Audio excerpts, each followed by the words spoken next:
in that scenario, I think the Freya should just be banned. That's what we're saying. Game 1, we mentioned pre-draft. By banning the Freya, you get so much in return. If they were going to go blue, they could still what? Ban out the Fanny, ban out the Grok, threaten the Zushin trade, and ban the Freya. They didn't do it! Oh, Freya Esmeralda is... They're going to run it back! This is so good because this also prevents Hilda from Team Liquid, but immediately that's Loyi, as well as the Freddy Team Liquid that bring out the pieces of the Exodia, and now you know that they are in it now. They're now locked in. Yeah, they ain't effing around, bro. They are honest with it. It's like, oh yeah, we're gonna bring back Liquid Prime. You get the Chef on the Low Yi, you get Carl Tizzy on the Fredrin, and back then it was Benny Cutie. Now, of course, it's Oheb. You get the Claudin. Yep. Now I think you will now go for your Kalea. It's still open? Yeah, it's still open. However, because it's the Low Yi, they might just go for a Cho instead, so there's some isolation. Yeah. But I do feel like this will be They call me a hero initiate. because I saved my Maybe nation Sichin from against the falling Low apart. Yi, maybe because of the vision that you get from it. I think they might also be thinking about that. Fight. They might end up having to fight front to back, sadly, up against a Low Yi. But the Mountain Shocker has always shown up its value when it comes to those kind of playstyles. Yeah. And now the Kalea will be banned by Coach RC. Maybe actually the Farsa is next on the docket. Yep. And here's the thing. AE doesn't have to ban the Uranus. They can pick it. Oh, no, they can't. So they have to ban the Uranus now. They actually can. Before we came up with the Apex Predator, there was a time where we were floating the idea of calling Sanford the human calculator because of this fact. He used to compete in math quiz bees for nearly 5 years. Oh, So he's good with his X's and Y's. Big maths. big maths. Big maths. I'll be surprised. Yeah, that is indeed the Farsa. That's what I actually am predicting here for Team Liquid. And now it makes so much sense because Alter Ego will not have that much of a good hero against this Low Yi.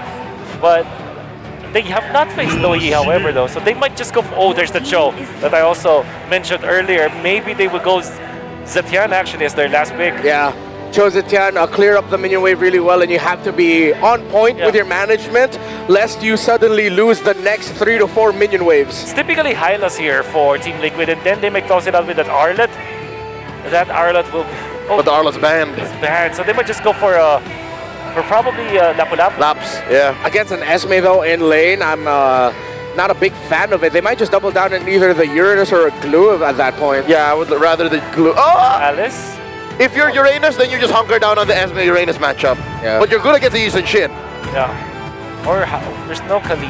What else good? JP. Maybe it's just the Hylas. Oh, the chip, obviously. Oh my god.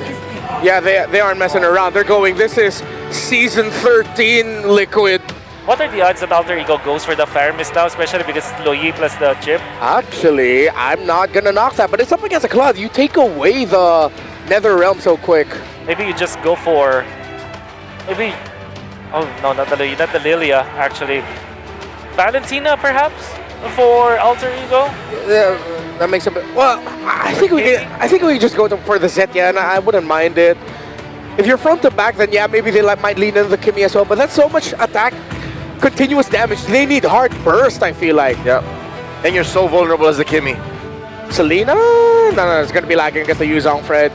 Even though you want to keep tabs on the chip, it's not the way to do it. Something different. And Time to go to the Amity show. it's a Lilia, okay. I mean, classic front to back. That is the answer to go for the action. All troops To deployed. take control of the series, you got to start here in game 2, Welcome taking to control of the Mobile map, I feel like, with this composition from TL. We'll see if Alter Ego can do what they did in game 1, where they started strong and they carried on throughout the game. You know, on paper, I do honestly really like Alter Ego's draft. Team Liquid, they have the wild card picks though. You have teleportation. Yeah. You have the power of movement. You have the power of surprise. But Alter Ego does have answers. The Lilia, we haven't, I think this is our first, is this our first see of it so No, far we've- from we've- Swiss to now? We've seen it. Yep, we've seen the Lily a couple times It actually. answers well to Carl Teasy. Yep. It's a beautiful answer to Carl Teasy. Yeah. You have the Cho, which is a great answer to Sanji on the Lu Yi. Overall, Alter Ego does have good answers around the map. Yeah. Oh, JP though, going for the engage, forced to flicker out. I sort of agree, but I'd also want to trust Have somehow in Liquid and their objective capabilities. Because this is a utility jungler that we're talking about in the hands of Karl TZ, one of his specialties even. And it's not just that. They have more than just 1 or 2 ways to take control of the map. This is the Luyi Claude that we're talking about. So worst comes to worst, at least they have that long-range BMI to work with. Again, this is, Sanford on the Yuzhong, very different from the Khalid that we saw him in Game 1, but even so, Arfi, again, he's undefeated on this Freya, had a great game in the last one.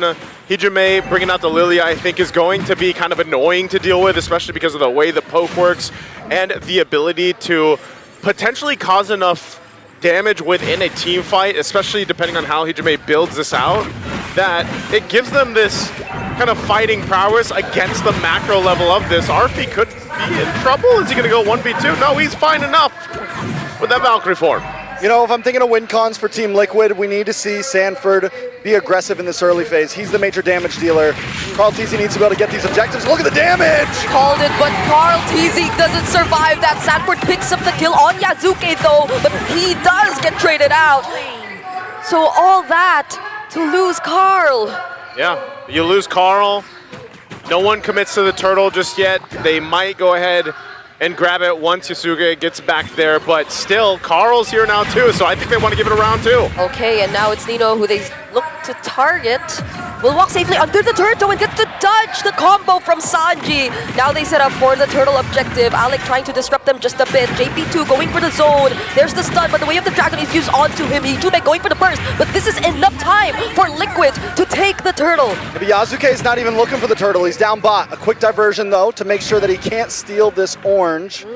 Alter Ego Esports, I think in the end of that, it's a pretty fair trade overall. No big buffs were stolen from Team Liquid. If Alter Ego is able to take that orange, I would give it into their favor. Yep. It's a jungler for jungler. Sanford does take a death, though, and that injures this bridge that is supposed to help Team Liquid carry themselves into the mid. Okay, does he get to clear this wave? Mountain Shocker, doesn't get to survive that, but JP though going in with the shortcut brings in everyone from Liquid. That's the Appraiser's wrap, Nacho to Nino as well, but the counter falling Star Moon still gets stunned, and that's gonna be a 1-for-2.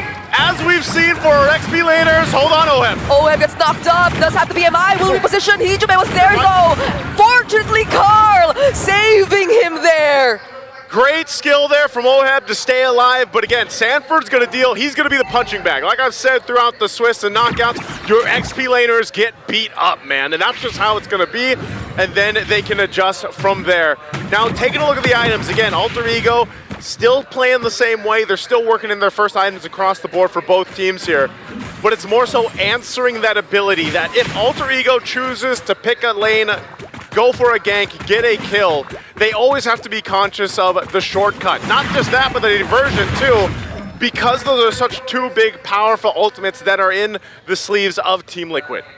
DHS is locked in for Oheb, and normally, what we saw last game, it took a bit longer for Oheb to get involved, but because of the shortcut, he's able to join these fights instantly, and it's going to be one of the things that gives Team Liquid a nice advantage coming into some of these fights. Okay, 10 seconds away from this turtle.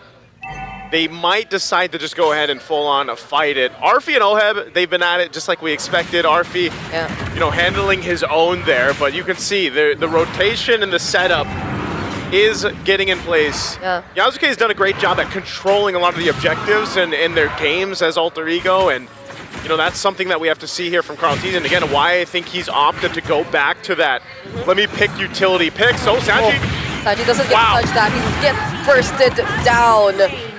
Without him, this is a huge go signal for Alter Ego to just go and commit to the turtle. I was just about to say, I don't know if Alter Ego wants to commit to this turtle with Yazuke already down 2. It's a tough fight for them, and even now, even without Sanji, it's dangerous, right? Nope. But that's a huge win before the turtle to at least, whoa! Wait, Sanford will try to go for the assassinate. Yazuke still survives! But that's gonna be enough time for Karl TZ to actually take the turtle. JP flickering in to finish off the kill! And now, it's all members of Liquid fighting, blazing to it, committed by Oheb, gets cancelled by the knockup from the way of the dragon, though Nino will be taking him down. There is gonna be the chase from Alter Ego, though, gets stopped by Sanji still. Hijime trying to go for the kill. Karl TZ shutting down Alec, and they'll still try to chase for Sanford, but he's still gonna be alive! Energy eruption of Razor's Wrath, and it's a double for Karl! Alter Ego actually, they almost win that fight for a second there, but wait a second, big diversion coming in. They still want to go? Another fight! Brewing up top! They land the stun, but it's gonna be under the turret. Might just convert into a kill for Yasuke, and that's what's gonna happen. TL, I think they should have backed off. They decided to go, and you gotta remember this is the Flying Clouds map, so even if you get some kills, those members coming back up will be back to the fight so quickly, so they end up having a death here. And that's an adjustment that needs to be made, but Alter Ego Esports, again, with everything that's happened, will continue to go ahead and scale up. Now the problem being, yes, OHEB doing a pretty good job at being able to farm. Arfi is doing the same. So eventually, when we get to that point in the game, these gold laners are going to be so important for their team fights here. Yeah, I'm surprised he's actually balancing it out despite all the energy shields earlier being taken by Arfi and his turret also being slightly damaged too. I gotta say, yesterday we were talking about teams bringing out the worst in each other, and I feel like these two teams right now are bringing out the worst in each other. From overextension from Alter Ego to overextension from Team Liquid. They are real. I mean, this whole game 2 is on tilt right now. Everyone is on tilt right now, and this is not just for a win. This is, this is for ego right here. It's so important to untilt. There's a whole lot at stake basically in this, and I think with the way that TL was kind of handled by Alter Ego Esports in Game 1, they definitely want to come out with this lineup and make it work, but so far you can't call it anyone's game just yet. Alec, well, not the kick he was looking for. Not the right combo too, but they take down that tier 1 turret though, even though they didn't actually find the Falling Star Moon also. KarlTzy though makes his way to the turtle. OHEB getting bursted by Hijume, already using the black shoes. Black Dragon form by Sanford onto Yasuke under the turret, diving in there, finally picks up the kill. Oh man, they're still going. The Hunters on the prowl. Arfi able to take out Sanford though. It's a 1-for-1 as Alec with the re-engage. Okay, that's the Appraiser's draft. Nino still flickering in, trying to go for the chase on JP. The Sanji out the combo will not make it in time. That's 2 for 1. Time after time, blow after blow. It's just not stopping at this point, but once again, just like Game 1, Alter Ego seems to win out on the trades. They get the mid-tier 3. They lose Yasuke, but they find Sanford plus JP on top of it. I love how after all that, both gold laners just swap sides, but they are going to get pressure for this tier 1. OHEB. All 3 ascent. No flicker from Alex still, but Arfi are... No guns here. Yeah. Oh, that's our tower. Back up. Oh my God. Kick to the face. Hey, again, at this point, this is exactly what Alter Ego has to do. Whoa, diversion? Oh. They actually gonna follow through? Oh, they find Hijume! Energy! Another stun from JP, now doesn't have the black shoes, and OHEB will finally take him down! That was the wrong bush to walk into. Hey, I don't think Black Shoes is gonna help you with that, and everybody shows up through the shortcut. So, this is the thing they have to keep in mind. As the game transitions, and Alter Ego controls, portions of the game, at some point the map is open, and you have to keep your head on a constant swivel, basically, if you're Alter Ego. Because at any point, it's either the diversion or the shortcut. And it almost gets to this point where it's just a whole lot like this. That's the shortcut dodge by Arfi. Such great mechanics you're seeing from this player. Still get the tier 1 turret though, but the combo from Sanji actually stuns so many. Sanford going in for the backlines, but so is Nino. Arfi going down. Now it's Hijume next. Yasuke all alone together with Alec. Do they still want to fight this? It's Karl and Sanford, but without the Black Dragon form, they might just try and attempt. But the other members of Liquid, they're gonna come and join. Now it might just be a wipeout in favor of Liquid! Team Liquid Philippines got in the paint with Alter Ego Esports. And this time they had a team fight that could last. They could disengage, re-engage, get back in it, and throughout about a minute there, we didn't know which way it was going, but all it took was one final diversion to turn the table. And that's my point, Trex. You don't know which way they're coming from. That's exactly what happened to Alter Ego Esports. There's too many possibilities for TL to show up, and now they're trying to hold down the mid lane. And KarlTzy literally holding down everyone who attempts to try and fight against his team. Can I just say, too, the adjustments that Sanford made here. Again, he got beat up in the early game. Now he's this threat. He's exactly what you expect the XP laners to do. Nino as well on the Esmeralda is capable of doing the same thing, but the way the team fights are happening is the threat of the Black Dragon form with the Petrify here. Whoa, Nino already burning the flicker, by the way. So he's not going to have that. Meanwhile, Lord is making its way up top. You have the rest of TL down here on the bottom. And so they are just taking real estate around the map here. Oh, they spot JP there. And all, or at least the shortcut is available. So I guess that's what Alter Ego is really trying to be careful about. They come in on JP though. One of the things that kept Sanford in this game, yes, he takes 2 or 3 deaths in the early game. Yasuke also takes 2 or 3 deaths in the early game. So Sanford knows his target. He knows the person that I can still bully even though I'm behind. And he's the one who's been claiming almost all of these deaths on Yasuke. A lot of damage though. That's a petrify on Nino. Why was Nino there when his flicker was down? I mean, he used it earlier. He knew that he could potentially get set up there. There wasn't much room for him to move, and he knows there's a petrify across from him. A lot of crowd control that can stop him in his tracks. Again, you can't just rely on Oh! A flicker from JP and the Black Dragon form. Now everyone's just getting dived by Liquid. OHEB trying to finish off the kill on Hijime. Still has the black shoes though, but they'll now focus on the mid-base turret. They still will decide to work on the other remaining turrets for now. They're taking things one step at a time. Nino does finally come up. Can they clear the minions? Easy going in. Look at the burst coming in from Liquid. They will get to deal with this minion for now, but there are multiple waves still coming from the mid and the top lane. Nino back again in the game. They will try to focus on him for just a bit more, but now it's Liquid just focusing on what's needed. The base is in. Okay.